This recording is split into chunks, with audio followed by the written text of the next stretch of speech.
Welcome to Middle Fingers Up, the show where we hold our heads high and our middle fingers higher. I'm your host, Kieran McKay. Today, I'm excited to sit down with a talented South Asian woman, Sonya Pittalwala, who is fearlessly pursuing her dreams of singing. I am super curious about her story. I've had the opportunity to work with her in a mental health setting before. So I always think, I was telling her before we started, it's always interesting to work with people in the world of mental health and also learn about their hidden talents. There's this curiosity with arts and mental health, and they seem to go hand in hand together. And I think it's because there's just an open world of being curious and asking questions. So I'm also very curious to learn about Sonya's story because from where I'm sitting, I feel like it's going to be one about resilience. It's going to be one about passion. It's going to be one about breaking barriers, which we all know would make her a perfect fit for our podcast. One of the reasons I love talking to artists like Sonya is because they bring such unique perspectives, as I said, and offer this creative expression at the table. And it's not something a lot of South Asians, particularly South Asian women, get to live in, be part of. And so it's always nice to meet other women of color, particularly women from your own community who are paving the way and doing the work to get out there, get their story heard. And for Sonya, it's through singing. So these creative expressions often, as I said, link to mental health, offering therapeutic outlets and, in my opinion, fostering a deeper connection to the human experience. So artists like our guest today challenge norms and increase representation, particularly for the underrepresented communities. So with that being said, let's welcome Sonya. Welcome. Thank you so much for being here today. How are we doing in Brooklyn? Oh, we are doing very, very well. I am so grateful to be here with you today and to spend my Saturday afternoon conversing with you. And I was so touched when you reached out because I've been listening to your podcast since it came out, since we had the opportunity to meet each other. I've been listening to the different guests that you have, and I was really excited when you reached out to me. So thank you so much for having me here today. Oh, thank you so much for listening. I think we are only allocated so much time in a day. So anyone that spends some time with Middle Fingers Up means a lot to us. You're someone that we should be reaching out to. We should be learning about. So I'm glad that you responded with, yes, let's do this. Sweet. Yeah. Yes. Lots to learn. I always say my best conversations are before the recording, especially with guests like you that, we've had some interactions, not a whole lot. So like you said, seeing each other face to face, having this conversation, it was really, really humbling to learn a lot about you and your background and a little bit about childhood. Yes. So that all made me super excited to hit the record button and get going with you. Shall we? Should we do it? Yes, Kieran. Yes, please. All right, ma'am. Let's start with the first and foremost question. It's so funny. It's so interesting you're interviewing me about my singing passion and not about my mental health background. And so I thought, oh, no. We're going to do both, but we'll start with the sexy part of your job, which is the singing, I would imagine. So yes. What inspired you to want to get into singing, make music? How did that start for you? I love this question because I get to talk about my mom. Yes. So really, I have been singing and dancing and being creative and running around and really being like the beat to my own drum since I was a kid. And I have always found music to be uplifting, challenging, heartbreaking, heart mending, all at the same time. And there's things that we can get across with music that we just cannot otherwise. And my mom always encouraged me, keep singing. And in my mind, that always meant don't let people keep you quiet because you're not meant to be kept quiet. You're meant to be loud and seen and heard in the way you want to be seen and heard. singing and music has always allowed me to do that. So I started singing when I was very young. I was like 2 or 3 years old. And music always really made me feel things like Somewhere Over the Rainbow when I was a baby used to make me just cry and sob. And connecting to certain kinds of music when I feel a certain kind of way, it helps me get grounded and sort whatever I need to do out. So I started like singing for fun, quote unquote, just because I could and I wanted to at around 4. But I remember when I realized I was good at it was I think I was in the 7th grade. There was a talent Oh, show yes. Okay. at camp and I was very, I was a big nerd in elementary school. I was not because I didn't care. I just did whatever I wanted to do, regardless of what was popular or well liked. Like I was just doing what I wanted because I wanted to and because I was having fun. I didn't care what I looked like. And so I was like, you know what? I'm going to do it. I love singing.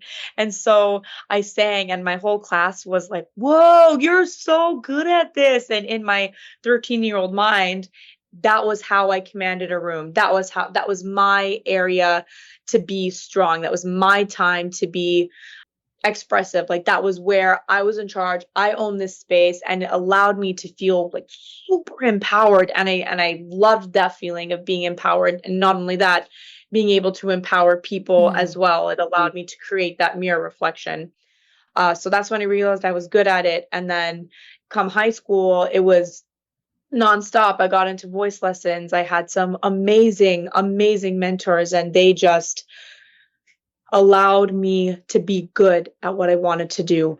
I remember I had this teacher in high school, and he pushed me and he pushed me and he pushed me to be my best all the time. And at sometimes I would just go, I'm only 17 and what is going on?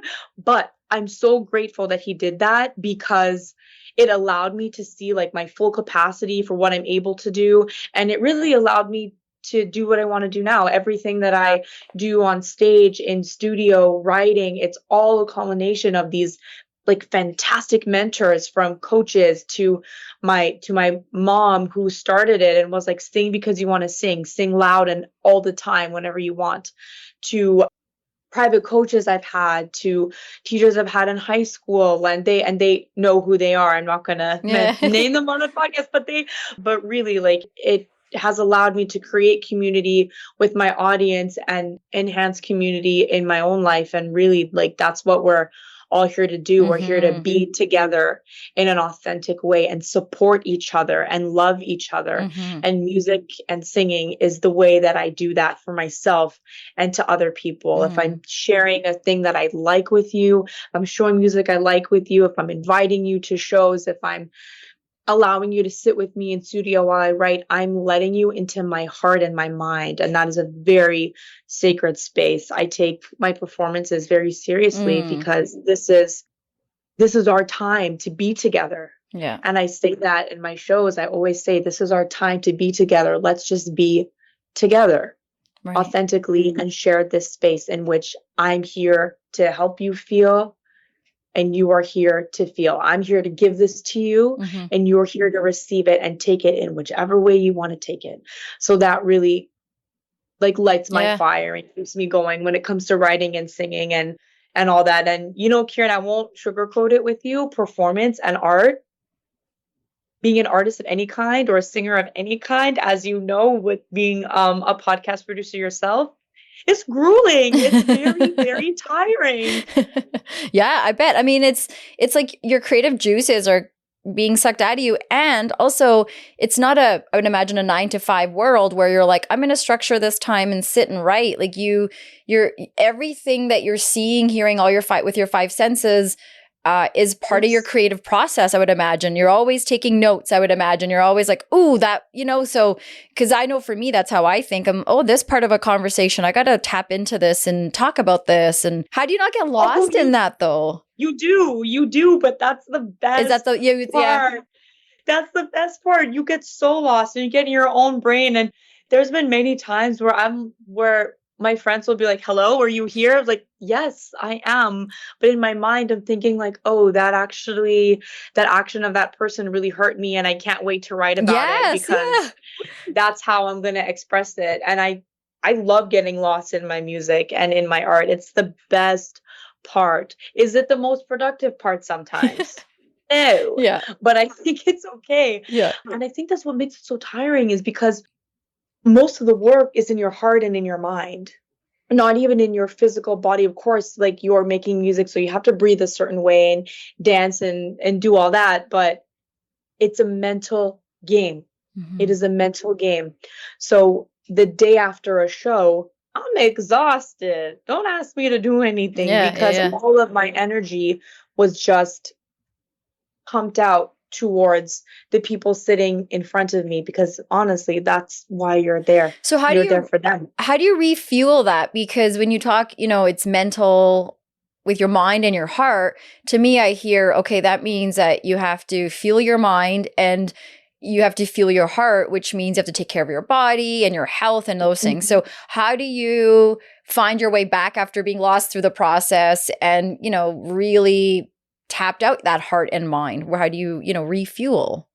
That's a very interesting question because this will be covered by the what you give your middle fingers up to Yeah.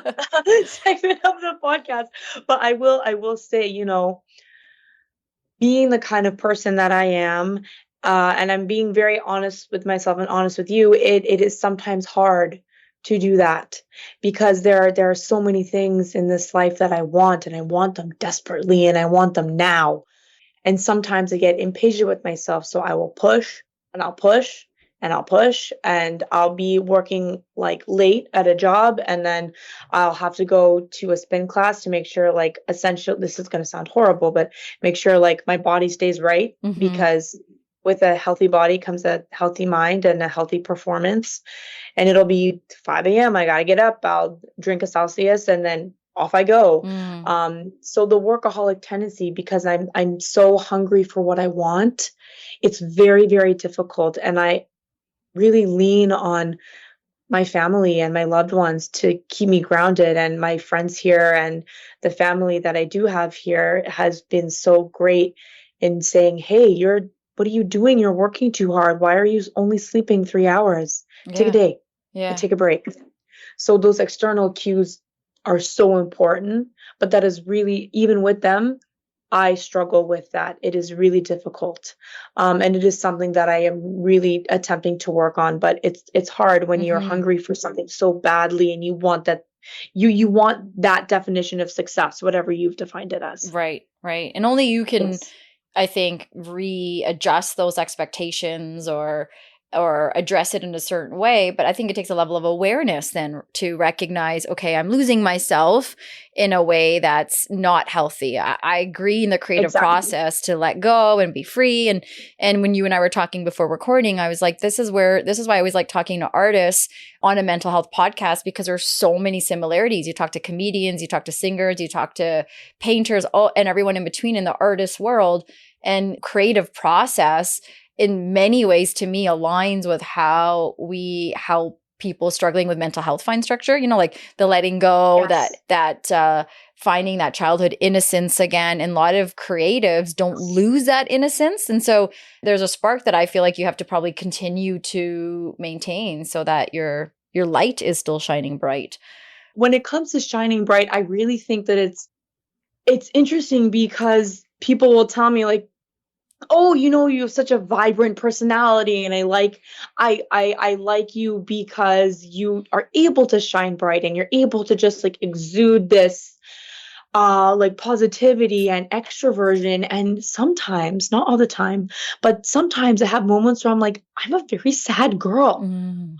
Okay, I love this for you and I love this is that how you see me, but I'm riding the struggle bus right now Hmm. and I'm really struggling. I'm in a lot of pain and I'm hurting and I'm sad and I feel like I'm not enough and I Hmm. feel ugly and I feel disgusting and dirty on the inside Mm. and on the outside. New York is gross. Yeah. Um Yeah. and so it's interesting because people will always see us differently than we see ourselves.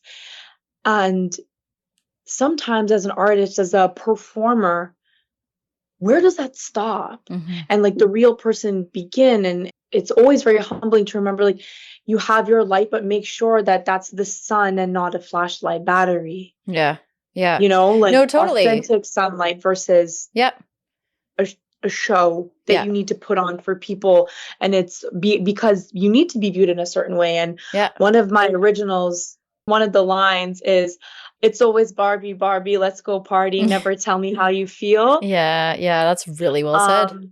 In the bridge, it says, like, "Hold it down for me. My own weight gets heavy, even though I got skinny." Everybody needs that person. So even though someone like shines bright and has light and is so great, and that's amazing that they're able to be a certain way and that they're able to make you feel and move, remember that you charge your cell phone at the end of the night, right? Everybody needs somebody to help them recharge. Right? Absolutely. Everybody. So that we can keep that authentic sunlight and keep sharing it. So we don't have to feel that I need to be this way, so that people can see me the way they want to see me. And as a performer, sometimes you recognize it in other people. And when other, especially women, perform, I'm like, I'm gonna just let her do her thing because this is how she's sharing. But sometimes you can see past that performer aspect and be like, this is the human in you, and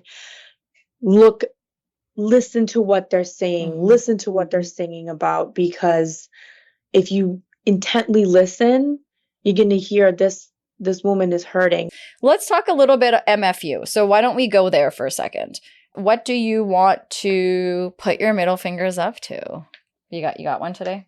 Yes, I have a couple, but for the interest of this, I will pick one.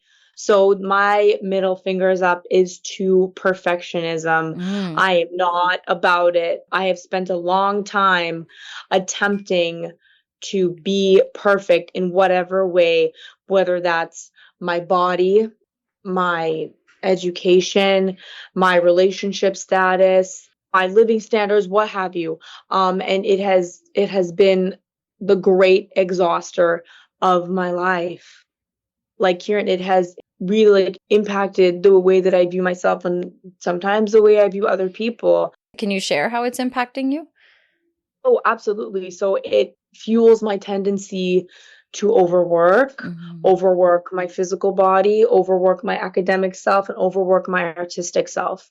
Because, as I said, I'm so hungry for what I want that sometimes I don't see around me. And I think that is what a lot of women of color, because we think we have something to prove.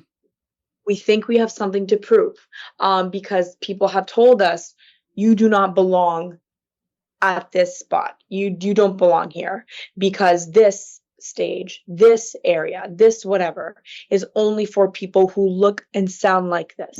So we work harder, longer, because we've been raised with this mentality of you must work harder and longer simply because of what you look like. It's so true. Yes. And it's very hard to unlearn. And I still internalize that, and it comes out in all kinds of ways. So, we need to learn that we are going to be flawed. We're not going to get it right the first time all the time. And you know what? That's fine. Keep improving. If you could ask other women of color right now that are listening, what could we all do to help that friend or that other, our sister, that person, maybe even ourselves, that have, because a lot of perfectionism is like that imposter syndrome. It's someone else that does it better. I'm not good enough. And you're right. We've had this narrative that's through generations put in our heads. And so we are born with this idea that we got to work in a different way. So what would be helpful if all the women of color could get together? Like, what could we do or say in those moments when we can sense that either ourselves or our loved, sisters out there are battling that hunger, but it's maybe consuming them, and it's perfectionism on override, right? It's paralyzing. It's not helpful. Yes. What is something that we could say to each other to help with that? You're enough and it's okay. You are enough. That's it. That's That's like, it. sorry, I was like almost burst into tears because I was just like, yeah, like it's such a, like to have another woman that's like battling similar things as you to say you're enough. I don't know if anyone out there has had that happen, but anytime that I have, it has really swept the stress and all the things that you're going through in the moment, and kind of lets you exhale for a second of like, oh yeah, right. Even though we don't always believe that, but to hear someone else say, and sometimes we need them to say it 100 times before we can start to find that in us. But have you been able, 1000%. right? Like if a woman is telling you you are enough, what does that do for you in that moment to manage some of that perfectionism? My immediate reaction is, what are you talking about? What do you mean? What do you mean? Like, that's my immediate reaction is, what do you mean? What do you mean I'm enough? And I had someone say to me, I know that you're very strong, but you shouldn't have to be all the time. So I'm here if you need a break from being strong, because you are enough. And what that does for me is my immediate reaction is, what do you mean? But then but then I take a minute, and it's very validating. It's like, you have nothing to prove to anybody but yourself, and your life, you build it for you. You don't build it for anybody else. You are in charge. You are in charge, and you get to choose. You get to choose. If something is not working for you, drop it. If someone is not treating you the way in which you deserve, cut them off, let them loose. Because if it's not fueling your fire, if it's not adding to your life, you do not have to bend over backwards trying to prove yourself. It just isn't worth it. I think we grew up with that being, that sacrifice and be silent and survive mentality our moms and grandmas and aunts had to. And so when I hear you say that, I think we need to say that more and more to each other, because we've seen the story play out in a certain way with the women before us, and we want to be in a thriving society, and someone that wants to be in a thriving society, I think that is a great place to start, is like, okay, how do I knock off the whole what will people say and focus on what do I want to say, what works for me. And many of us, I think, realize we don't have an identity because we've always worked on the pleasing or proving mentality. And right, you sprinkle in some ADHD and anxiety in there, and that's a whole different world, Yes, like the ADHD comorbidity, like, oh my gosh, and like the I gotta go faster, hustle culture, right? Yes, and if I am not like essentially going faster, I'm not doing enough, and I'm not doing anything. And that really, even living in New York, I know everybody says New York is like hustle, bustle, blah, blah, blah. But really, people here they chill, take it easy. And yes, there are just so chill, just really like they take note of the really beautiful things that are happening in life, and they're like, yeah, all right, amazing. But then they also take note of like the really bad things that are happening, and they can come together when necessary, but then move on. So it's all about like looking after each other and creating that space where you don't have to run so fast. You can stop. You can be safe. Because when we do that, we have to ask, what are we running from or towards? That's a good question. And if you don't have an answer to that, why are you running? Stop it. Yeah. If you don't have a direction, at least know which way that we're going. Are we? Yeah. For me, like I think it's whenever we asked, it was a lot of running away from the culture, running away from the community, and running towards a fantasy of wanting to be white or wanting to be this certain way in our Western society. And I think it is a really good question to ask, because it's often one or the other, or like you said, it clarifies that I'm just trying to stay distracted. I'm not going. I'm just on a treadmill that's just stationary. I'm moving, but it's not getting me anywhere. And so I think that's a great question. Do you want to add anything else to your MFU about perfectionism. Anything else you'd want to add to that? No, I think we got really deep into it, and I love that we were able to talk about, like, how our backgrounds and everything turns into perfectionism, Yeah. and how those are related. And growing up in a, honestly, like, predominantly, I will be honest, like a predominantly white neighborhood, because I know that you grew up in BC, spent a lot of time there. Yeah. I grew up more in like North Vancouver and like Deep Cove, where it's not as diverse as it is in a place like Richmond or Surrey or Which is Langley. where my whole life was, Richmond and Surrey. So there you go. Yes, Yeah, right? It's very diverse in those Yeah. communities, but not so much in No. North Vancouver and Deep Cove. No. And it was very difficult because it was the same in Calgary. Yes. And I am of mixed race. My mother is half Icelandic. Yeah. So half Nordic. So I've always had this like, oh, I have a little bit of white in me. How do I get that out? Because the person people want to see.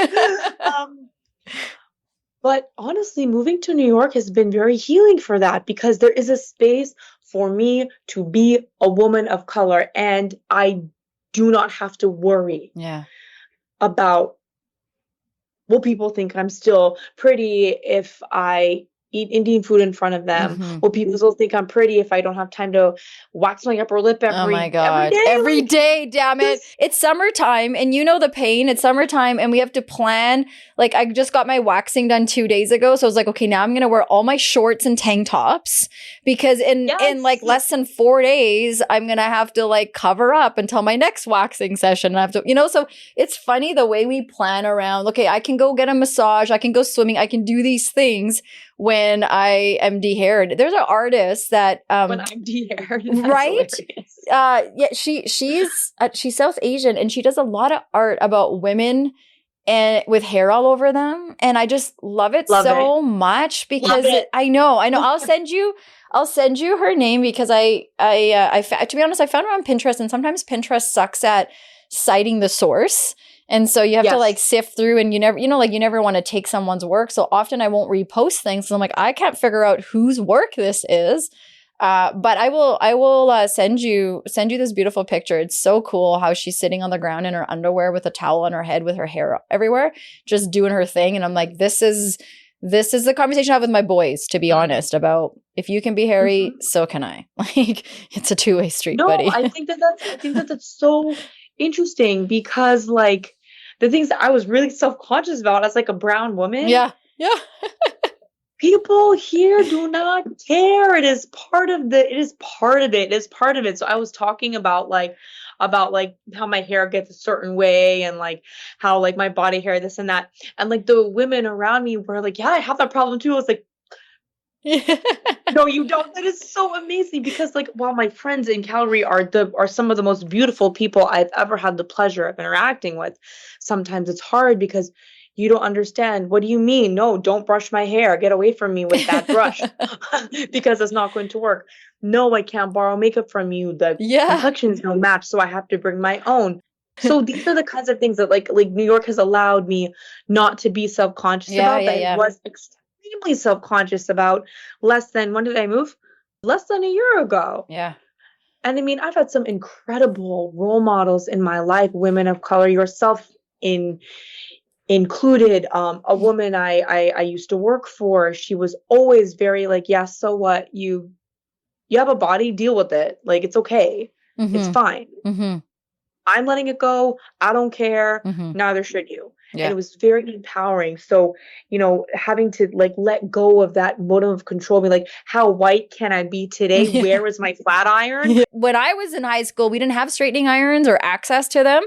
And we would beg our friends, or if we were lucky, we had a cool mom or an aunt, but we would lay down flat on the counter with a towel under, and our friend would take the iron and you always knew which brown girls were really good at it, because they would take the iron close to their root but like people like me always had the little bit of curly, and then it would go straight, because I was like, because like if you get too close to the root, it hurts, right? And so it was always funny, like, damn, that girl straight, and she was brave. She really went high with the iron. But it was little things like that I was one of those. You were one of those girls too, right? Yeah. Yes, because I remember I remember the kinds of comments that would come. I remember how I would feel I remember, and I remember it like it was yesterday. Yeah. Yeah. And I mean, we grew up in a different time. Now, kids today and women of color today, I'm not saying that the struggle is not there, but there is more awareness brought to the Yes. table. Yeah. Which is, you know what? I don't care if it makes the generation better. I will do the work. I will take all the punches Yeah. if it makes a stronger world for my daughters. Yeah, totally. I don't Absolutely. care. I'll take it. It's Yeah. fine. Well, and maybe I'll go to my MFU because I was thinking about skipping it, but Yes, please, to hear it. okay, well, you're probably like perfect to have this conversation with. So there's like a few things I have and I had a recent encounter with friends, and I kind of talked about this a couple episodes ago, so I won't get into the story, but it kind of goes like, you start thinking you're having an intellectual conversation about something like racism, and then it doesn't end well. And, often when these things happen, it's always at the end of this conversation, a friendship pending conversation where you're like, are we still friends? Are we not? Or what? But one thing, like, do your values align so that you can be part of each other's lives in the way that you want? Yeah, totally. And when it's race, like, when it's like white friends with people of color friends, I think there's a lot of avoidance to go and have these conversations because you like hanging around each other, you like each other's company, but you're not actually fighting for the same cause. And I think for someone that's of color, that's hard because we're all talking about our core values and it's not about like-minded opinions. It's about truly like, do we want to believe in helping humans and recognizing histories and of our ancestry and things that have happened. So part of this whole thing wasn't going well, but the MFU part is the part where white women, and sometimes white men too, but white women will do this fetishization part where they will come to our wedding parties, they will come to our events, and they will wear our Indian clothes and wear our Indian jewelry. And the MFU is actually towards us because we put them on a pedestal and we're like, look at this beautiful white woman wearing my clothes. She looks amazing. And we leave it at that. Good for you for doing that. So we leave it at that because we say, you're fighting for the cause with us. It's just about being a Bollywood princess that day. It's not actually fighting the cause with us. And I think people of color, like to the South Asians, we just have to be mindful because we're not helping when we see the white woman at the wedding do the speech and use a couple words in her language and we're like, good job. But at the end of the day, like some of our friends are not fighting the cause with us and they can do what they want. They're entitled to it. But as people of color, I think we have to be mindful about like, what are we allowing to continue to happen? Because yes, it's great that they wore those clothes, but we have to look beyond that. So that's what my middle fingers up is showing up, wearing our clothes, but also show up fighting our causes with us too.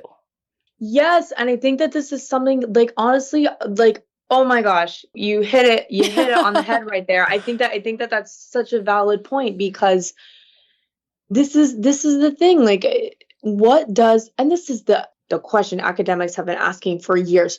What does true activism look like? And what does it mean to stand with me, not with and away, with and beside. Don't just watch the movie, be a part of the screenplay. Yeah. Don't just be an audience because you can, but yes, be a part of the writing. Yeah. Be a part of the story. Yeah. And that is, I think, like the most pivotal because the friends that I have in my life, they will always ask questions. Tell me about this. What is that like for you? I am so sorry that this guy said that you were too dark for him. That's messed. Like they have always been very, very active, curious and curious and asking good questions.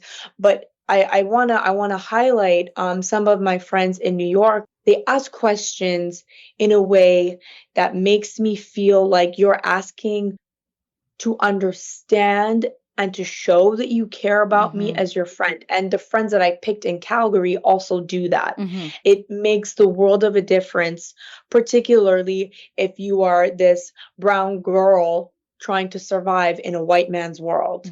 And I mean trying to survive. I don't sugarcoat that at all.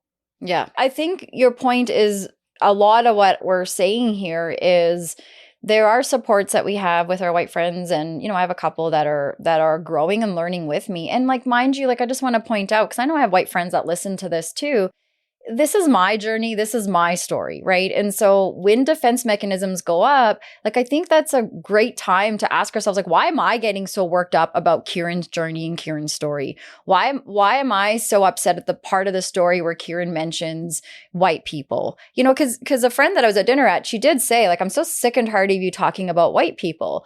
And I appreciated that from her, because I thought, okay, like, now I'm learning where to have the conversation and not, and also how to respond, because a lot, like, at least she's being honest and telling me that, because a lot of them are thinking that. And so at least she's saying to me. And so to me, I was like, okay, yes, this is disheartening, friendship pending, blah, blah.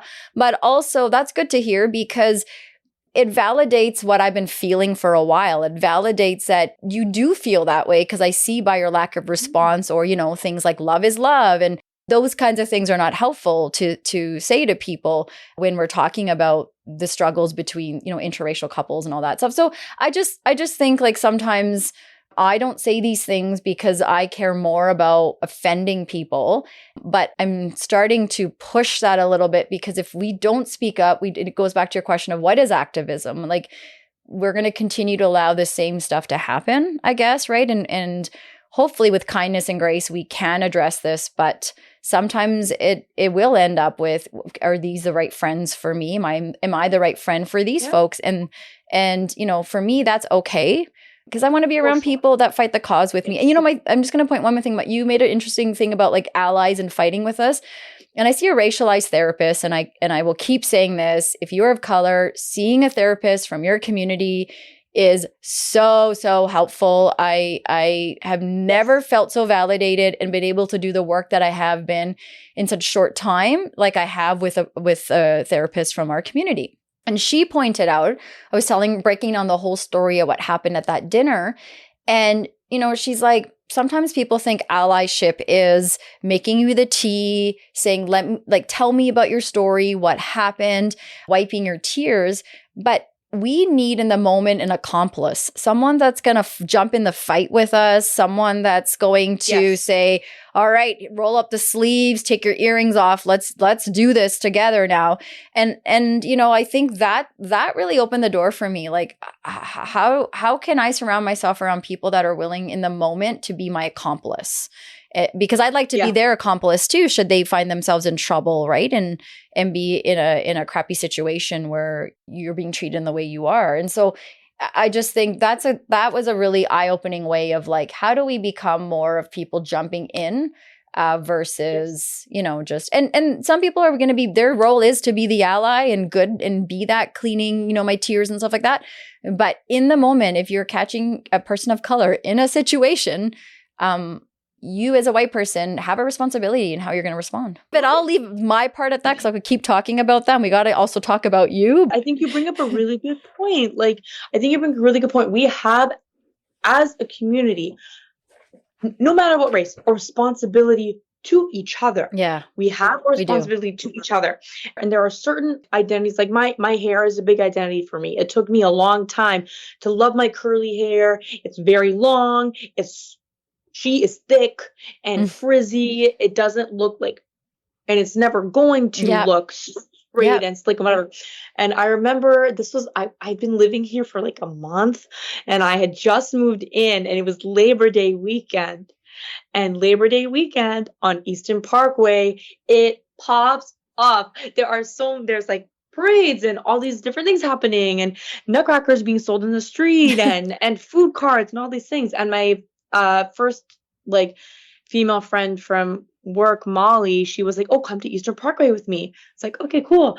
Yeah, I'll go. And I went, and I was like, oh my gosh, this is the coolest thing. People are just being so authentically themselves, and, like, spending time dancing in the street, like, just chilling wherever they want, however they felt like it. And that's not something we see in Canada ever. So I loved that. And it made me feel like this is my home, and this is where I'm supposed to be. And then later that day, I'd met up with another friend, and this person, I have so much love for him. He's one of the most fantastic men I've ever met. And that's that's saying something. He said to me, we're talking about hair, and I was supposed to like go out somewhere, and I was like, oh, like I don't know what time I have to meet with you after shower, straighten my hair. He was like, why? Why are you doing that? Like you have such beautiful hair. Why, if you want to, go ahead. I mean, it's your hair, but I mean, you you have fantastic hair. I love it. It's so beautiful. And right then I felt so validated Mm-hmm. because every other man that I had ever interacted with always said things like, "Oh, we're going out. Can you straighten your hair? I like it better. I like it better that way." Mm-hmm. Or, "Can you put these fake eyelashes on? They look better." And I had been hearing that all throughout college, all throughout my master's, all throughout high school. And when this was said to me, I was like, now I'm home. This is where I'm Mm. supposed to be. Yeah, but This is where I'm surrounded by supposed an to be. environment where that encourages you to blossom and be who you are. And you know what? For those of us that have started to wear our hair curly, like welcome, right, to the curly hair club. I think good for you, because I think Yes. even when you share your story, you're doing your part in helping another brown girl somewhere think, okay, like maybe I don't have to do this. If I want to straighten my hair, it's choice. It's because I want to, not because I, been told my hair is too wild or out of control or You don't look ladylike. You look dirty. totally, or Yeah. your hair doesn't match the outfit you're wearing. And it's just always interesting when our hair gets commented on. And I think lately wearing the curls is like a symbolic way of saying we're just finding our way back to our roots, like literally and also figuratively. It is honestly my way, and I don't know how you feel about swearing on this podcast. I How do you feel fucking about swear it? all the time. Sonya, swear. So my thing is, it's my fuck you. I'm like, no, this is how I authentically show up, and I owe it to myself. I owe it to myself. So even in my shows, like I'll wear makeup and stuff, but I'm not treating my hair. No, like Yeah. I'm gonna show up the way I'm gonna show up, Yeah. Yeah. and we can authentically share that space together or not. Yeah. But you got a ticket to see me, so you're going to see me, and that is all. And my curly hair. Right? And my curly Yeah. hair and my loud attitude and my unapologetic, damn, that's crazy. Yeah. Like, no, because it's not, because like I'm tired. I'm tired. I'm not gonna sit here and apologize for things I don't need to apologize for. Mm-hmm. No. Mm-hmm. I Yeah. agree. I 100% agree. So I just want to say thank you for having that little MFU conversation with me too. I 100%. really appreciate it. I feel like I can openly say what it is, and sometimes I forget, oh yeah, we are recording. But also I think it's just role modeling that they're weird conversations, uncomfortable conversations, but they're ones that many of us are having in our heads by ourselves, Yes. in front of our mirrors. And the more of us just openly start to share these conversations, I think we can start to probably address the bigger machine, right? Can we talk a little bit about you now? How did you decide? Because you're from Arizona, you've lived out in BC, you've lived out in Calgary, you're now in the States, back in the States again, Yes. sorry, back in, in Brooklyn there. Like, what is the journey, the story that led you to leave us here and go to New York? Why? Why'd you do it? So many things, many reasons, and I'm gonna try and keep it succinct. Okay, A little bit. good. So my older sister lives out here, Oh, nice. and she's been here for a minute, and we have not lived in the same place for a long time. And she said to me, come visit me. Please come see me. Please come see me. And in my mind, I'm like, I don't have time. I have to work. I don't have time. I don't have to work. I have to work. But then I had 3 weeks off in my master's. I was like, I'm coming.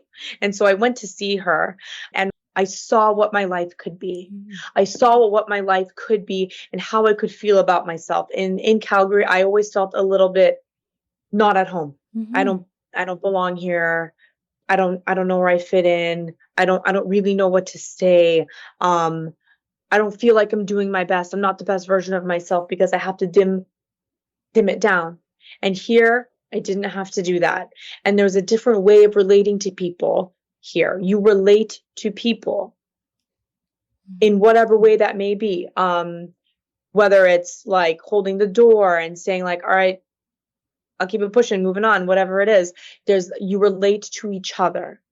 And there's such a sense of community in Brooklyn in particular that you weren't getting in Calgary. You just weren't. And I felt that the minute that I spent an allotted amount of time by myself and I saw kind of through the mirror what my life could be and what it wasn't, and what it actually was. And what it actually was surviving in authenticity, masking who I was supposed to be, dimming my potential to fit other people in my life who could not measure up. And I thought that I needed to share my life with these people. I did not need to do that because it was like a restraint. I felt like I was suffocating. I felt like I was choking on my own potential. Does that make sense? Yeah, for sure. Yes, that it was like, oh, you could be this, but we're not going to let you. And when I moved, it felt like I'd like broken through these very heavy chains that were keeping me stagnant, that were keeping me from growing in my career, in my music, in my mind, and in my heart. And so I came back a bunch of times between when I visited her first and when I moved. I was in New York for weeks at a time.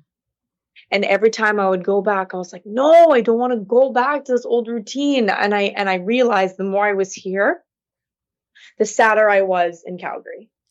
Interesting. Yeah. Okay.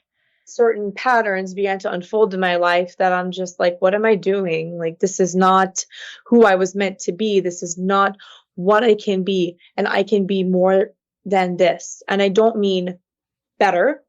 I mean more. And I use that word very intentionally because it's not that I needed better, because there is no better. There's just more and there's different. And I needed that to be the best version of myself, because things, and by things, I mean opportunities, are available to me here that were just not available in Calgary, career and personal. So can I ask, like, the moment, like, you know, uprooting yourself, even if you feel that it was fitting for you and you kind of already had a vibe of what you were moving to, I'm just curious, like, if we can go back, like, how does one decide, though, to say, okay, I'm going to make this decision?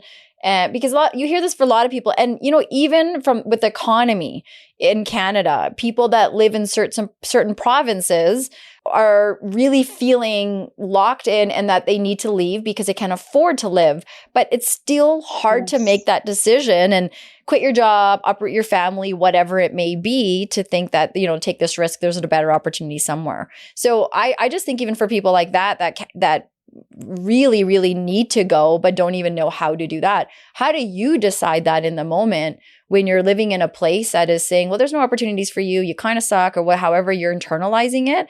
How do you feel that way and then be like, I'm going to make this big ass decision? And you know, like, did your sister have something to do with that? Or I don't know, like, what was when was a deciding factor, I guess is my question. Like, how did you say, yeah, no, I'm going? Oh, wow.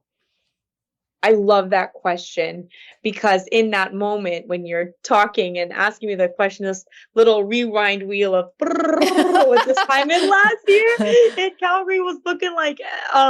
So that is so interesting that you say that. Oh my goodness. Okay. I'm going to just take a second to collect, because I'm trying to pinpoint the moment. I don't know if it was an exact moment, but it was a buildup of things and choices I was making that were not reflecting my best self. It was reflecting pain and hurt and anguish and like a desperation to get out and get like change. I needed a switch up, because what I was doing wasn't working. And yes, from the outside, it looked very successful. It's this beautiful apartment and, you know, this nice car, because money takes you further in Calgary than it does really anywhere else. Yeah. Let's be honest, we're in a prairie province, right? And so it looked like she got it going on, blah, blah, blah. But inside I was screaming, because I'm like, I need more, you know?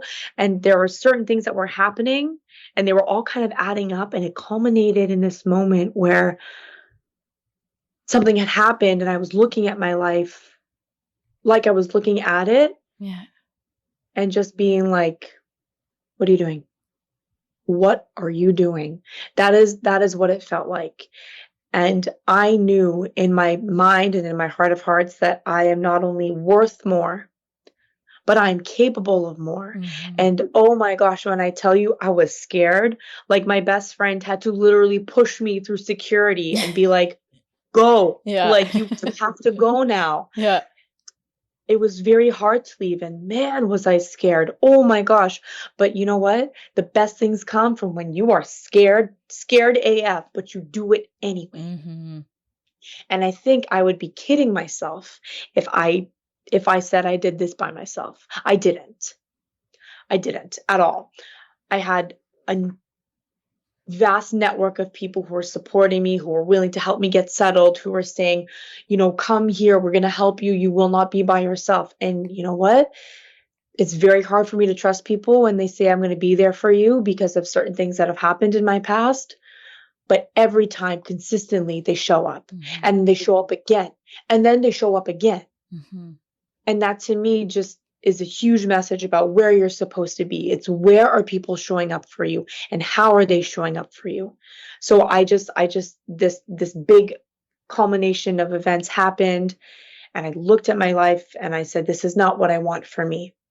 And enough is enough now. Yeah.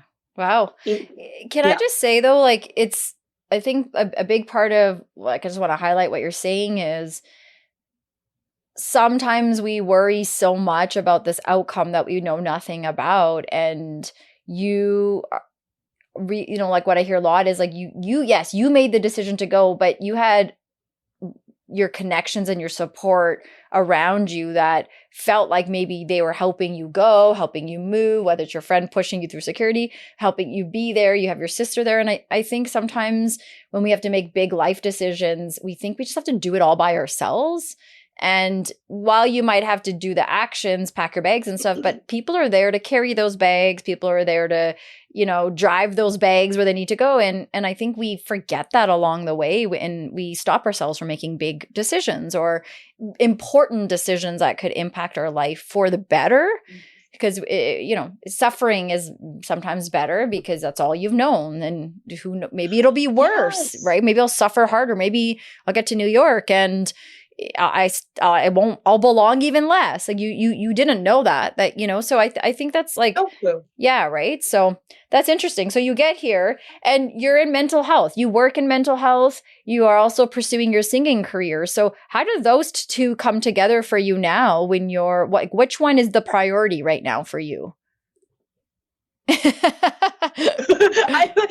can't see my face, but I wish we had like a YouTube so you could see that little like woo. You know what they both are, because they both fuel me in very different ways.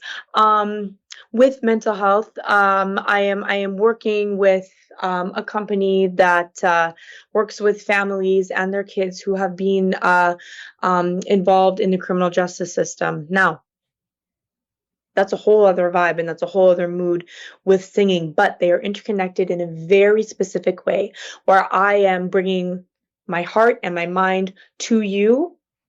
This is my gift to you. And you can take from it whatever you would like. If you take nothing, I am so sorry, but okay. If you take everything, amazing.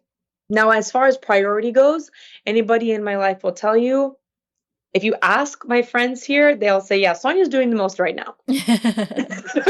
Well, I know what it's like working in mental health.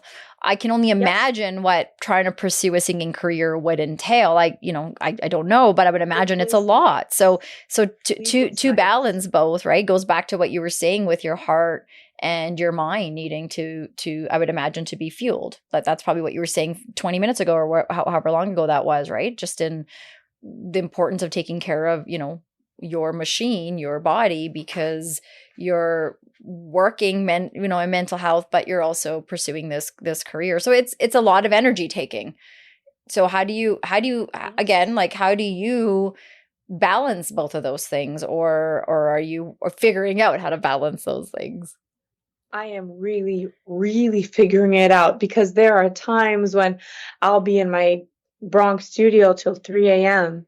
Now, Brooklyn and the Bronx, it's a 2-hour train ride. Oh, yeah. Okay. It's a 2-hour train ride. And sometimes like I'll just sleep there because it's just easier for me because I gotta be back there at 10 a.m.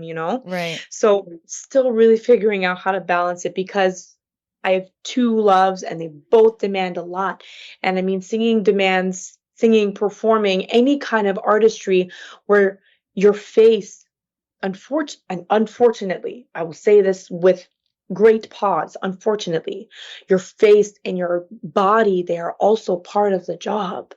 It's really hard. And there are times where you reach like this peak adrenaline and the crowd is like, oh my God, this is the greatest thing ever.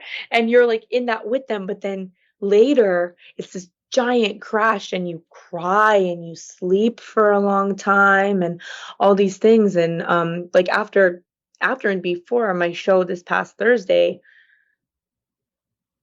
Wednesday night, I was very upset and I was very emotional and I felt really alone and I couldn't even process that because, well, there was work to do. I needed to iron out my set. I needed to time it. I needed to figure out what I was going to wear. I needed to run so that I could look a certain way when I get on stage. I needed to make sure my outfit was good to go. I needed to make sure that like my clients were looked after, et cetera, et cetera. So I couldn't even process that because there was not time because like the show must go on.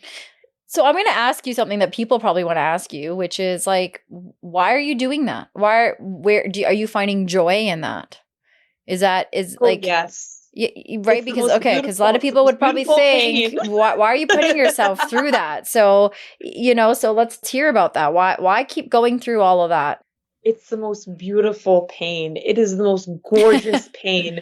It is the labor of love. I'm telling you. Now, I'm not a mother, but I know you are. Yes. Yeah. So, I see where this when is you going. gave birth to your boys, right? It was probably so difficult, and pregnancy was hard because you're growing another person, but you're growing something that you love so much that I would do it all again and then some. I would do it all again if it meant that I could sing and write and create in the way that I want to. I would do anything for these two careers, but I know that's where my weak spot is. Yeah. Well, I I know mean, it's my Achilles heel. it is like having kids in that sense of, you have more than one. You have to care for both. I have two kids. So like you have your two careers and you have to care for both. You can't care for one less or more than the other. You have to balance it. And so it is interesting when you try to look at it from that perspective. So can we talk about how would you describe, if someone were to look you up on Spotify, what kind of singing are they going to hear? What's your style? Okay, so I love this question because if my producer is listening and you ask about Spotify, he's gonna laugh because Or SoundCloud. my pieces are not on Spotify or SoundCloud yet, but they will be because they need a little bit more work and a bit more polishing. Yeah. And then we'll be ready to go. Hopefully there's going to be an EP out before the end of 2024. Oh, wow. You're getting there. So how would you describe your style? Like, what are we listening to? So I have a lot of jazz influences, and I absolutely adore Etta James and Ella Fitzgerald, Nina Simone. I know she's not really jazz, but she kind of walks that line. Amy Winehouse, Nora Jones. They're not like traditional jazz, but they walk that line, right? Yeah. And Patsy Cline as well. Again, she's not traditional jazz, but country like hers and jazz have very similar overlaps. So lots of inspiration from them. But also, I write a lot about the stuff we're talking here today, like that perfectionist pain, loving someone so much and nothing you do is ever going to be enough for them. Mm-hmm. That is like a constant theme in my writing is like, I am giving everything to you. I just want this much back, like a little bit back. Mm-hmm. That's a very consistent theme, yeah. As far as lyrically. But music-wise, it's a lot of like fun, like R&B kind of music mixed with like jazz styles, mixed with like free lyrical kind of things, like very like Weekend, Rihanna meets Amy Winehouse, Ella Fitzgerald kind of vibe. Well, I got to listen to a little bit of yours because there is something out there. And Wait, was this the SoundCloud that's on my Instagram? Yeah, yeah. Okay, so I was very young. I was like 22. Because that song was called Pensive. Yes, Pensive. I heard Pensive. And so that's a long time ago, you would say? That was in 2017. I was still in my undergrad. Would you and say that was my very, very first original track that I ever recorded ever? Good for you, because that's Thank amazing. you. If that's where you started, I'm like now, like, come on, throw some stuff at me. But would you say your style is similar to what I would have heard? Yes. Yeah. Yes. Okay. Very similar to that. It has grown and matured just as I have grown and Totally, matured. right? Yeah, that's a cool. But It's like your time capsule. You get to. But what I was going to say about that is, if I were to describe it, I would say your music to me would be on like a summer's day, going to a field with a music festival, pulling my blanket out, sitting on it. It's hot, but not like dying hot. It's not cold enough to wear a sweater. You can feel a breeze, and you close your eyes, and you got this like summer high vibe.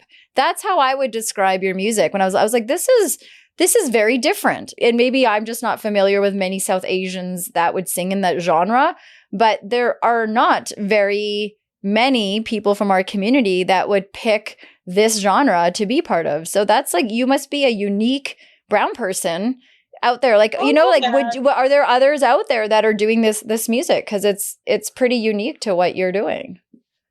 You know what? I'm going to be extremely real with you right now. I don't know any Indian singers. I don't, except for the ones in Bollywood, of course, that have contributed exponentially to the Delulu that goes on up here. Anybody, I don't know any like Indian Muslim singers. I know plenty of powerful women of color, of course. Yeah. Who are singers in my community, but I don't know really any that are like famous. Of course, like I have ones in my family who just rock the house no matter where they go. In particular, my cousin in Edmonton, she is the one who really like encouraged me to get back out there in my adulthood. She was like, "You're talented. Don't waste it. Go and back out there and do your thing." Yes. So of course I have those women, but I don't have like a famous woman of color that's like the same ethnicity as me, that is Indian. One woman though I do really look up to, and I have to say her name on here because she just like her reels, her music videos, her overall aura. I would love to encapsulate that baddie energy. Jessie Reyes, like we gotta give it up for her because I'll join you. I love her voice too. I love her. I don't know how to describe her voice. How would you describe her voice?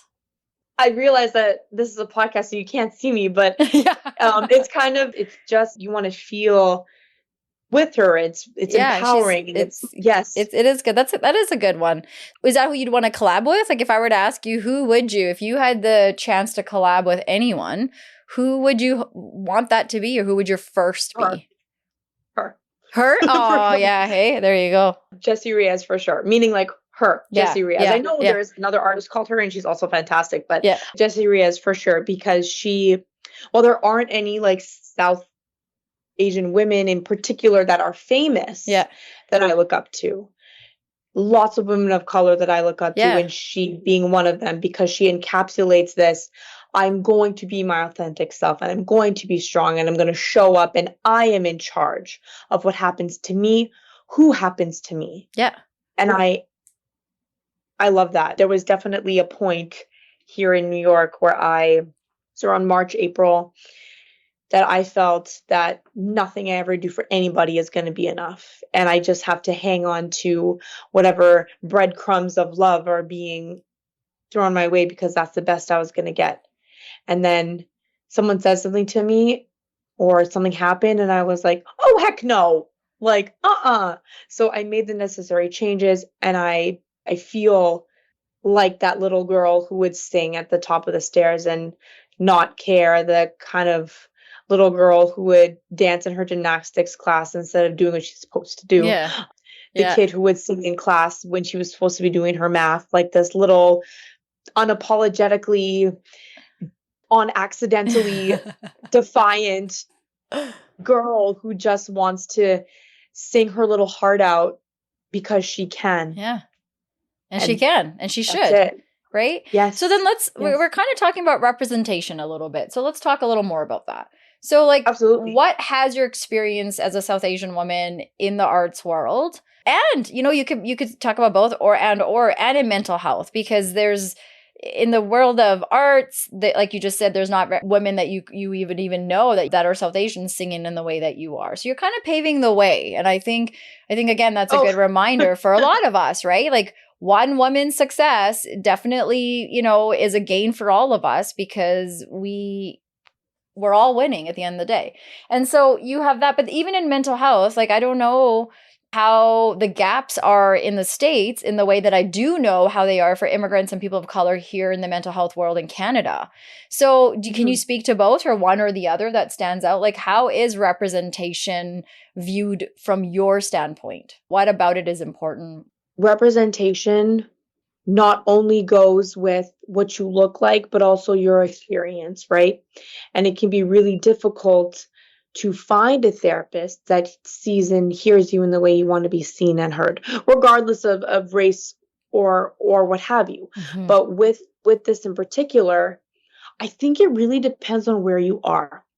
Because in New York, there are lots of therapists from different races and different ethnicities, but it also rewinds back to like education privilege. That's only changing with people of my age. Most therapists who specialize from now, I don't mean to generalize, of course, but from my experience, most therapists who specialize in things like eating disorders, who are of different races, they're younger because they're like starting their journey at the same time as like us and graduating because they've seen things that need to be fixed, or they've seen a problem in their community that they don't enjoy, or that they know needs action because they've experienced it. So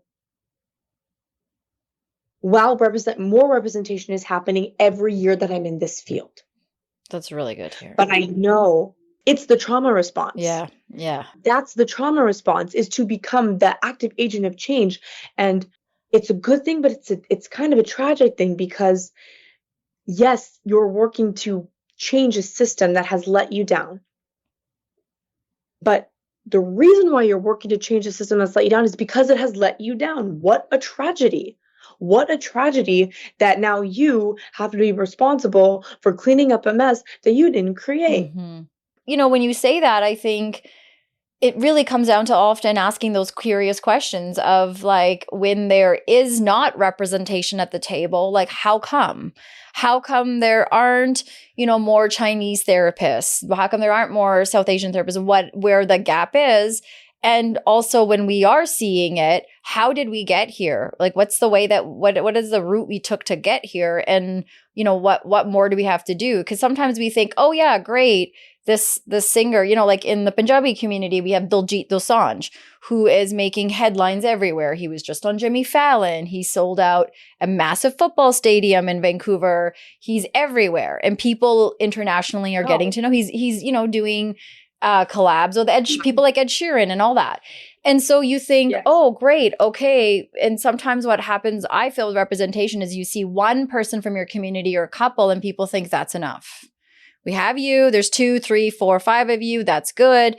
There's more than just the sense of being around people that look like you. And that's not really what we're just talking. I mean, while I'll take that, but that's not really what we're discussing about when it comes to representation, I guess is what we're clarifying, right? 1,000%. And I think you paraphrased that really well. Oh, wow. Look at me using brushing off my old skills of working in the world of mental health. Hey? Yes, exactly. Give yourself a little good summarization. Because yes, you paraphrased that beautifully. It's time to clean up my resume and get back in there, maybe. You know what? Art is therapy too. Whatever. You're living your best life, it looks like right now. So the thing with that is you're totally right. When it comes to representation, it's not just people that look like you, because that's not enough. It's people who can empathize with what is going on in your life. And whether that's like, okay, so being biracial, for example, I understand that biracial women we can pass. Mm-hmm. I can pass. I know that. Yep. And that's a privilege and a curse, because I can be safe kind of anywhere, but I can also be in jeopardy kind of anywhere. Yeah. And so we need to be understanding of each other's struggles and everything, because that's the only way we're going to move forward. And when we're talking about representation, it's not just, again, people who look like you. It's about levels of privilege and access. That is part of that as well. Because when we're talking about why are there not more Asian therapists, Southeast Asian therapists, but it's about that generational trauma and responsibility that has been passed down, that simply other cultures don't have the burden of carrying. Of course, everybody has their own personal burdens, but I'm talking about a general cultural affiliation of, my parents worked hard to see me go to med school. Mm-hmm. I'm going because every single penny has been put into me. Mm-hmm. So there's pressure. And I can't imagine these artists that are carrying that burden for everybody who is like them, because there's no one else. So Totally. I really think perspective, how can you, wow. So if you mess up, if you're caught doing something that you're not supposed to be doing, quote unquote, like that is so much pressure. And I really hope that more Southeast Asian women get big and blow up, because I don't want to carry this by myself. No, thank you. Yeah. We need more. We need more at the table. Yes, we need the team. And I think that that's something that we have to recognize, is that, yes, while these artists are representing blah, blah, blah, we can't just have one, because it's too much pressure on them. And it's kind of like a fetishizing of that person, and it's not right. So whatever we need to do, we need to enhance access so that there can be more. We need to enhance opening up minds to other possibilities other than what we've known before. Because while what we've done before may not have worked, that doesn't mean it's going to keep working, and that doesn't mean that we should keep doing it.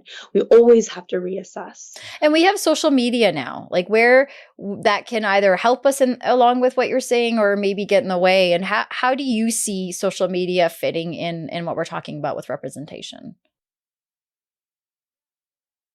If you think, I have one thing that comes up for me. Absolutely. Go ahead. Is like, when I started this podcast, it opened doors I didn't know that were there to open. And I have been able to collaborate with people from all over the world. I have been able to network. I have started to, go to events, local events, because of guests that have come on and said, hey, I'm doing this comedy show. Hey, I'm doing this, putting on this open mic night. I have a Mandela's and Mocktails thing I get to go to next month, that's held by a woman from our community. And that sounds awesome. It's super cute. It's super awesome. And then you start to see other women that are like, oh, I want to be part of that too. And I think social media, I find where it's been really helpful is that networking part. And I'm not going to get into the looks and all that crazy stuff that we have to fight against. That's okay. I'll probably talk about it. but for the purpose of networking, I think, because it connects us from all over the world. I mean, so if we're just saying the positive side, I would say that's a huge thing that we could really, if we use it properly, I think it can open more doors for us, where we're like, oh, because I've learned of artists and people from our community that I wouldn't have had if I didn't have social media.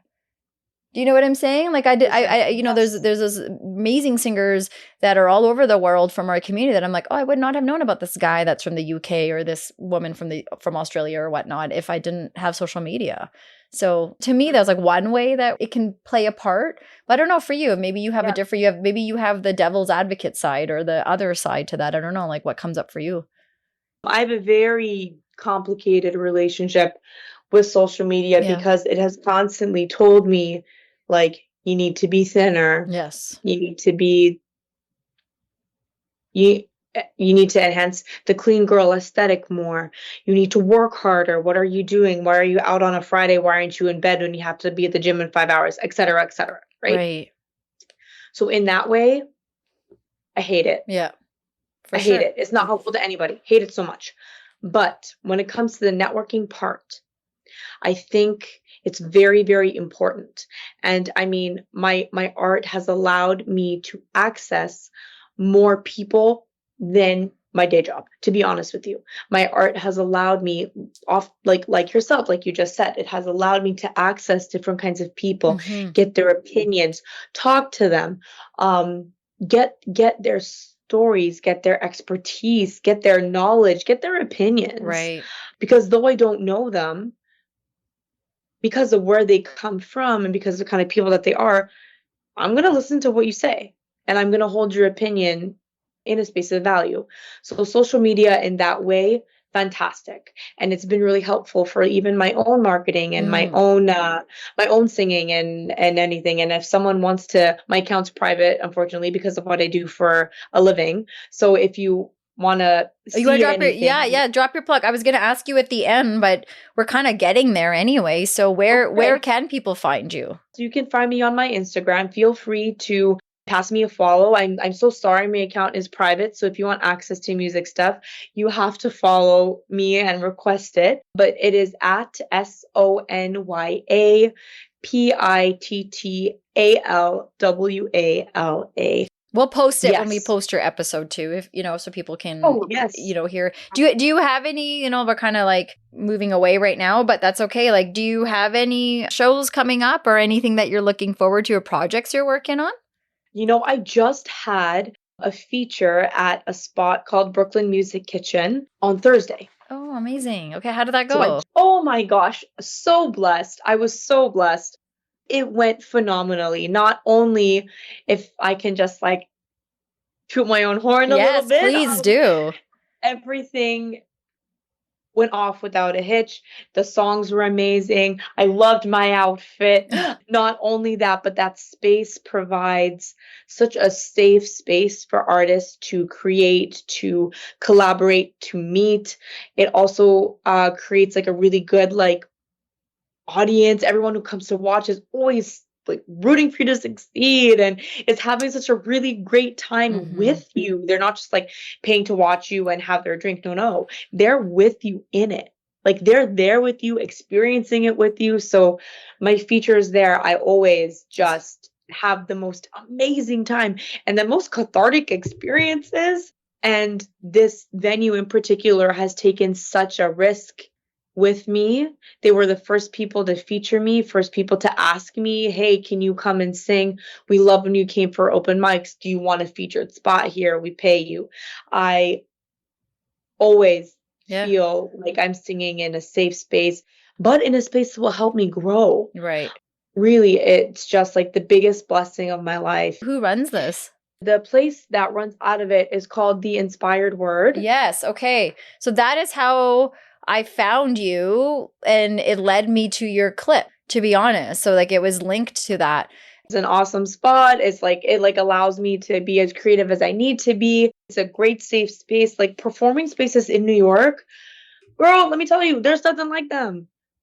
Because even if they give you the hook, you'll learn. Yeah. Hey. From them. Yeah. And they're a brutally honest crowd. Like they're going to tell you what's what. So you are going to just flourish as an artist here. It's easy to learn about yourself in a space like this as an artist and as a person, because people are very honest with you. Sometimes the honesty hurts, but in like a cool way. What kind of feedback would you give to people that are wanting to pursue their hidden talents? Maybe singing is one of them, but they, it's an arts world and they think they're too wild for doing something like that. What kind of advice would you give to those folks that maybe want to do what you're doing, but don't think that they're the ones to go do it? You're the one. That's it. You are the one. You're the one. Why do you not deserve to be here? And I know it's easy to say, looking at somebody who's done it, it's easy for me to say, well, just go do it. It is. It's easier said than done. And I'll own that. And I was so blessed to have this network of people who just surrounded me with so much care and were like, no, if you fall, you're going to pick you back up and send you right back out. But you can do it. Yeah. You can do it. And even if you're scared, dig deep. Don't accept, oh, I'm just scared. Don't accept that for yourself. You're doing yourself a disservice. Do not accept it. Dig deep. Do the work. Find that courage, that little voice inside yourself that wants you to do it. Amplify that. in whatever way, whether it's going to your supports, whether this might be the case for some people. I really hope it's not, but go into yourself for that support. Look to yourself. What's inside you is stronger than anything that anybody's going to tell you. And if someone says you can't, the best response is, watch me. Mm. And I know that's really hard to say, because when someone says you can't, it's taken me down. It's taken me down. I'm not going to sugarcoat that. And it has taken me out of the game. And maybe we can say something to those, because there's probably people listening that we've all been there, where we tell people you can't. You know, sometimes you go to a friend, you're like, I have this really cool dream. I want to open this bed and breakfast. I don't know where that came out, but that's what I want to do, or I want to be this. And you have people, parents, friends, cousins, family, realists in your life that will say that's in this economy, like, how are you going to do that? And so what can we say to those people that often will respond in that way? What advice can we give to them when someone comes to them to share some passion or a passion project they want to pursue? I will be honest with you, it can be difficult, because these people are coming out of a place of love, because they don't want to see us fail. Mm-hmm. But sometimes you need to fail, fall on your ass, and then get up. Yeah. And you know what? That's how I got to New York. I fell on my ass. Yeah. And that's how I got here to a stronger place. Right. But to the people who are the realists, and I say quote unquote realists, is because we determine what's real for us. And I can say, it's just an idea. Humor me, because if you breathe life into that idea, it can be real for you. You'd never know. So any kind of dream, whether it's a business or what have you, okay, in this economy. But we've been saying in this economy since Lord knows when, right? Good point. Seriously. Yeah. That's true. We always say that. There are people, and these businesses, ideas, they exist in real time, right? They do. So even if it's just talking about it, breathe life into your dream. Breathe life into it. Talk about it. Write about it. Even if you're not brave enough to act on it, and that's okay. You don't have to be brave right away. You don't have to be brave ever. You can do it scared. It's okay. Mm-hmm. You can do it afraid. But breathe life into that idea, because if you do that, it will keep it alive, even if it's only in your mind for right now. Because if it's in your mind and you're actually thinking about it, it will eventually come to life. Mm-hmm. For example, I had this idea to move to New York in 2021, but I had people in my life saying, it's not worth it. Can't do it. Too expensive for us. Too expensive for me. You won't be able to work. I won't be able to work. What about our families? All valid stuff. But fast forward 3 years, we breathe life into the idea. Mm-hmm. How can we problem solve? It might not be exactly what you want in that like perfectionist dream of what you do have, but it's going to be amazing because it's yours and you made it. So whether your bed and breakfast, your business, your private practice for psychology, your singing career, your modeling career, whatever it may be, it might last a short time, but it might never be exactly what you want it to be, but nothing ever is. Mm-hmm. Just keep at it, keep going. And when you are discouraged, which does happen, because it happened to me 2 days ago. I was on the phone crying to my mom, I can't do it. Mm-hmm. Keep your dream alive. Keep that vision alive in whatever way you do that. So I think that's very well said. And I think, maybe it's like we got to replay what you just said in the last, 90 seconds over and over, because the amount of times you hear go do something versus the amount of times you hear don't go do something, that don't go part seems to always override the part of go, go, go. And we have to hear this message like that you're providing, that other loved ones in our life have provided. We have to remind ourselves of that more, because the one time of hearing something crappy of someone saying, oh, you'll never, your podcast will never take off, let's say, that seems to sit with me way more than the 70,000 times family, friends, people I don't even know that have reached out and said, keep doing it. I think it's just helpful, like you said, to get it out. And, the other thing, if I can add to your advice too, is like, sometimes, like let's use you an example. You have a talent and you pursued it. And reminding ourselves, like, when you are pursuing something like that, you're doing it for you, hopefully, but you're also doing for all the people that never had the seat at the table. And Everybody who came before you carry them totally. with you. Yeah, right? You know Yes. what I mean? And hopefully, when you do it and get the seat at the table, then you're bringing one more chair to the table for that next person. And I think sometimes you have to just remind ourselves, like, we don't want to do things for ourselves. And if we're those people, then think of what you could be doing for that next person that also has that skill, but is looking to a role model, right? In someone else. And so, Yes.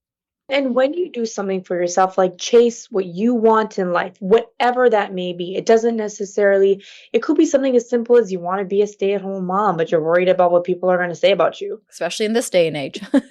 Yes. Yes. Yeah. Yes. Right. Or So totally. Yeah. or you want a kid, but you don't want the burden of a husband. Yeah. Yes. That too. Yeah. Right. What Or are you people don't going to say? want Like, kids. There's that too. oh, Like, you there's, don't want yeah. children. Yeah. Exactly. You have to be okay Yeah. with going with what you want, failing potentially. You have to be okay with it may not work and you may fall on your butt. Yep. But that's okay because there will be people or yourself to hold you up and hold you down.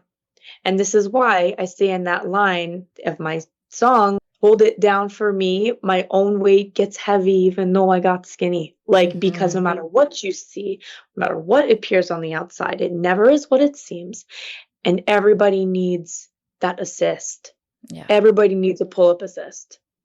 Yeah. It doesn't matter how strong you are, how thin you are. If you're holding it up all the time, you're going to get rips in your hands and you're going to get tired. Everybody needs an assist. Mm-hmm. Yeah. Well said. So, Sonya, at this point, I'm going to ask you, like, is there anything you wish I had asked you today that I didn't ask that you want to talk about? You know what? I think we covered like a really large plethora of topics and with a lot of bandwidth. So I just want to thank you for your time and for your transparency, your honesty, your integrity, and your hard work, because that's really the only way we move forward in this world as women of color, and of just people existing, right? Mm-hmm. And I hope whomever is listening to this podcast, if you are afraid of something, my dear, do it anyway. It's okay to be scared. And it's okay to admit that to yourself. Because if you're not the one, then who? You're the one. You're enough. If the people around you are not giving you what you want, you go find the people who are going to help fill up your cup. And you go find the things that are going to help you feel the best version of yourself. Because staying in the yuck is yucky. Mm-hmm. Mm-hmm. And though it may be hard, you got this. If there was one thing and only one thing our audience could leave with based on what we talked about today, what would you hope that would be? Honestly, the call to action is be who you authentically are, be brave enough to be yourself, and dig deep into yourself about what you want out of life and go get it. Go and get it. And surround yourself with people who lift you up and who make you feel like the best version of yourself. The best version of yourself. And if you ever feel like you're not enough, you always are. And there are going to be days where you don't feel like that. But in the back of your mind, you remind yourself, I'm enough. Mm-hmm. I'm enough. As I am today. Right.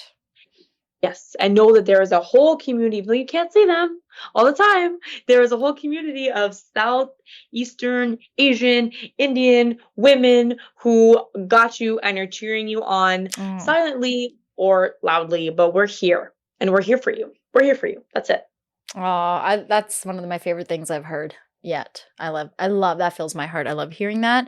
I think that's like really good role modeling for all of us. I think we can, take something from that and, like what kind of person do I want to be? And for me, it's a South Asian woman. What kind of South Asian woman do I want to be? And I want to be there for ones that in the way that they have for me as well, right? I think about that all the time. Yeah. How do I show up in a way that is authentic to me, but also hold space for the little girls behind me who are just like, how do I do that? Yeah. How do I do that? Because, I'm very mindful of that. And when we're talking about pressure, sometimes I'm like, I'm letting all of women down. Yeah. And Yeah. it's Yeah. pressure, Yeah. but it's a good kind of pressure. And I like it because it keeps me on my P's and Q's, you know? It is good because, again, you're talking about it's a collective, and it's way less isolating when you're in a collective mentality. Even if you're like, I'm not doing enough, then again, if we're in a village collective mentality, we're like, maybe that's because I need to draw from someone else's resources. That's why I'm not doing enough, or I don't feel like enough. Totally. Our village gives and takes. That's what we all do. There's times where it's take a penny, leave a penny, man. Sometimes you got to take the penny, and hopefully sometimes you'll leave it, right? So, well, I also want to thank you for coming on and spending time with me. It always means a lot when guests like you don't know me well and immediately are like, yes, let's do this, because you get the cause, you get why we're having these conversations. And so I wish you all the best. I'm so excited to be part of this journey. I'm looking forward to your EP coming out at the end of the year. So please pass it on if we get VIP access and get to listen to it. Hopefully New York's good to you, keeps you there. You get to keep thriving with your music as well as supporting communities with mental health. I think that's amazing that you're doing that out there. And to everyone else listening, these conversations are door openers. So if there's something that you were curious about with this particular conversation, you know where to find us. Reach out if you want to contribute to this conversation, have more like this. You also know where to reach us. Look forward to the feedback. We always do. So please, please, please send your thoughts our way.